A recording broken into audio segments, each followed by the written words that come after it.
हरिद्वार को छोड़ राज्य के शेष 12 जिलों में त्रिस्तरीय पंचायत चुनाव अगले माह होंगे। शासन से इसी हिसाब से तैयारियों को अंतिम रूप दे रहा है। सूत्रों के अनुसार चुनाव की अधिसूचना 20 जून को संभावित है।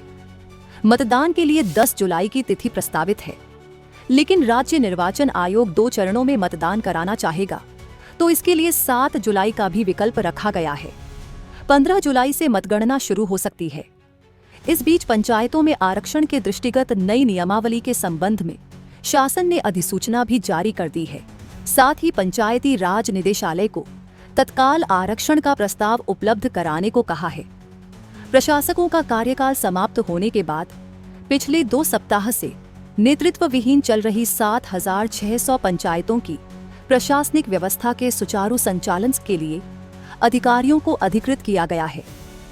जिला पंचायतों का जिम्मा डीएम संभालेंगे, जबकि क्षेत्र पंचायतों में एसडीएम और ग्राम पंचायतों में एबीडीओ पंचायत को जिम्मेदारी दी गई है। ये पंचायतों के गठन की तिथि तक अथवा 31 जुलाई तक यह जिम्मेदारी संभालेंगे। उधर पंचायतों में प्रशासक कार्यकाल 1 वर्ष करने के लिए पंचायती राज अधिनियम में संशोधन अध्यादेश फिर से राजभवन भेजा गया है। 12 जिलों में त्रिस्तरीय पंचायतों का कार्यकाल खत्म होने के बाद इनमें प्रशासक नियुक्त कर दिए गए थे। पंचायती राज अधिनियम में प्राविधान है कि प्रशासक कार्यकाल 6 माह से अधिक नहीं होगा। इस बीच 27 मई को ग्राम पंचायतों, 29 मई को क्षेत्र पंचायतों व 1 जून को जिला पंचायतों में प्रशासक कार्यकाल खत्म हो गया। तब से पंचायतें संवैधानिक संकट से जूझ रही हैं।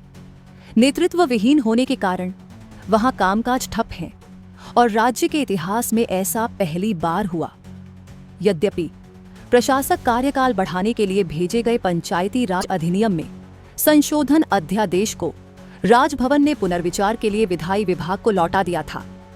यही नहीं, पंचायतों में ओबीसी आरक्षण का नए सिरे से निर्धारण के मद्देनजर आरक्षण नियमावली का मसला भी लटका हुआ था।